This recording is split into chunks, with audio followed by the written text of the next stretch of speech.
Do you love Donald Trump? Give me a break.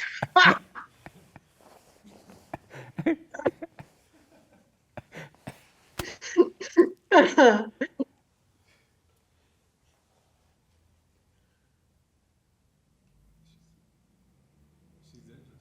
you love Donald Trump, the great white hope?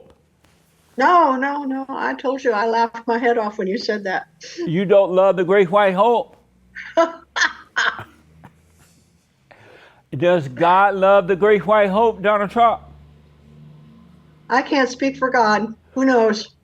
But you don't love him. How could anybody love that person? That's a good question.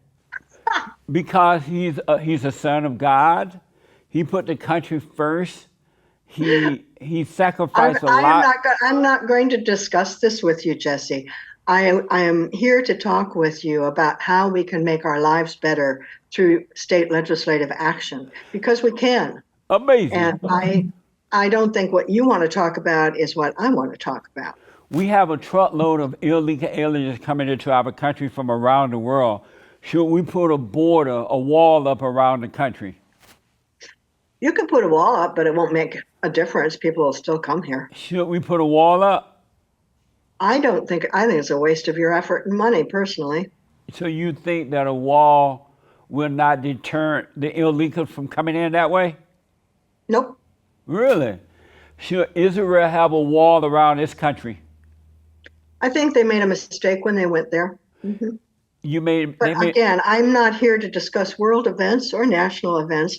I would like to talk about my book and about why state legislatures can make our lives better. With this concerning the wall in America, does it make sense to you that my country is sending money to Ukraine, to Israel, to Iran, Iraq, and everybody and their mama, and they're not putting one dime into putting up a wall or putting our military around our borders?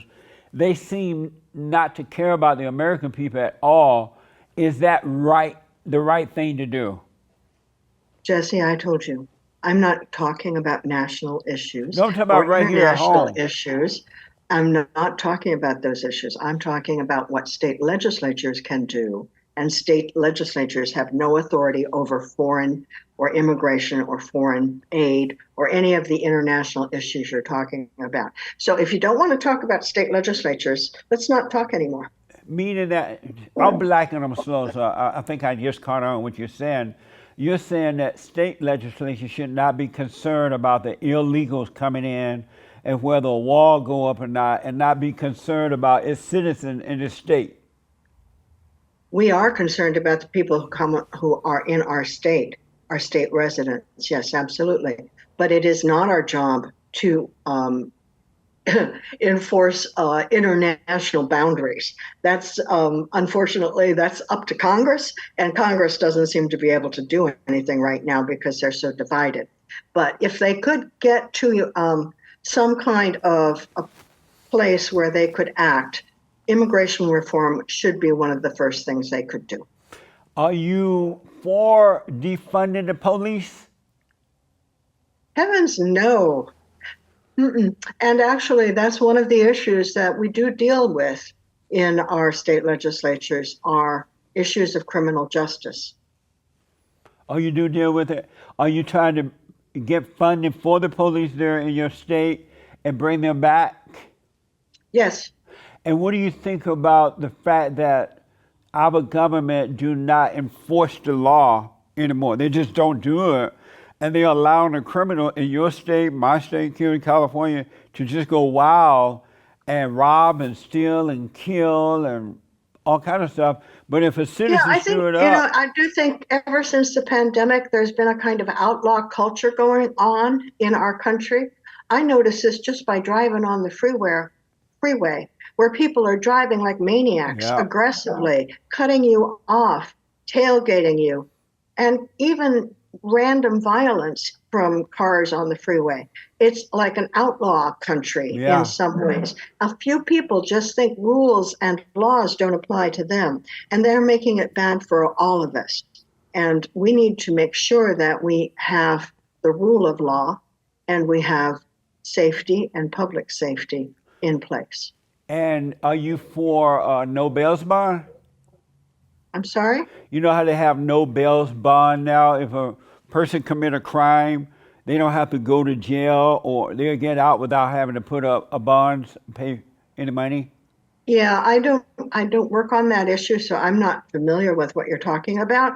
But I do think that we have to have a better approach to corrections. People who end up in prison need to be able to, as the job is supposed to be, to correct their behavior, right? Yeah. Not to just continue what they've been doing, as unfortunately, When I creating their. when I become president, I'm gonna bring back the chain gang. Remember that? Okay, well, I don't know if you have any kids, but I bet you put them to work too. That's right. Absolutely. Your book. Jesse, I got to wrap it up. I've got another meeting at noon. Okay, we're So I almost. have Our to- hour's almost up. I want to ask you about your book. Your book, "Getting Elected is the Easy Part."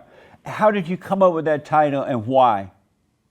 Well, I was during the pandemic thinking about my work in the legislature and saying, I've learned a lot of lessons and I know how to get stuff done in a legislature. So I really should share what I've learned for others to be able to not have to learn it quite so hard as I did, Right. because I ran into a lot of walls along my way. So I just decided that I'd start writing. I didn't know I was doing a book, but it turned out to be a book. And now I just would like to share what I've learned with others who want to make their states better places to live for everybody. I've really been so honored and so thrilled to be able to take action on fundamental issues that people's everyday lives are improved because we've been able to do so much to help. You write about lawmakers needing bipartisan support. What is that exactly? Well, nobody is in the majority forever.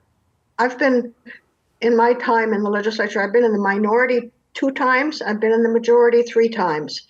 And when you are in the minority in a legislative body, you can be treated as if you don't exist, as if your voice is not, and your vote is not counted, because the majority has the votes it needs to pass stuff. But what happens is when the elections turn things around and you are back in the majority, well, then those bills that got passed with just one party vote get repealed by the new party. So to create real change, it needs to be lasting. And to be lasting, you need to have some support from both sides of the aisle. And that's how you make real change. Amazing. One other thing I want to ask you about the book that I thought was interesting, you also write about balancing family needs and work demands. What do you mean by that? Well, the problem with legislatures are they happen in the capital of the state. They don't happen in your hometown. So you have to physically travel to the capital. In your state, it would be Sacramento.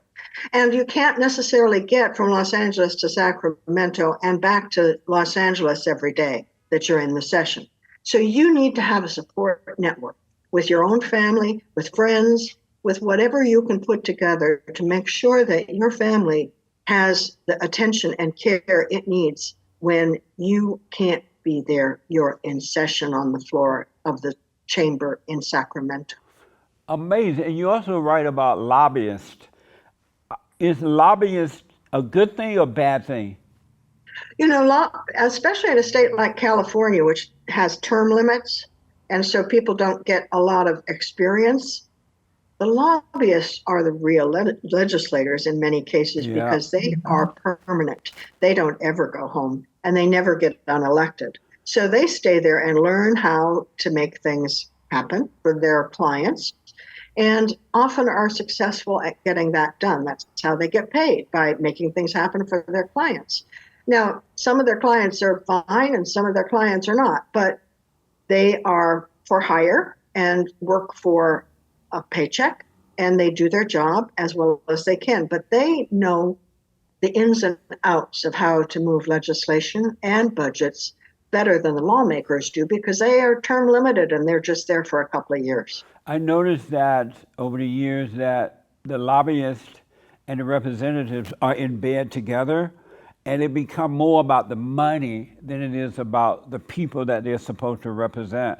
And so for that reason, I think they need to get rid of the lobbyists, and then the people should be term limit. And if they don't do what we tell them to do, throw out the bombs and bring in someone. You know what I mean? It happens every few years, actually. Yeah. Yeah.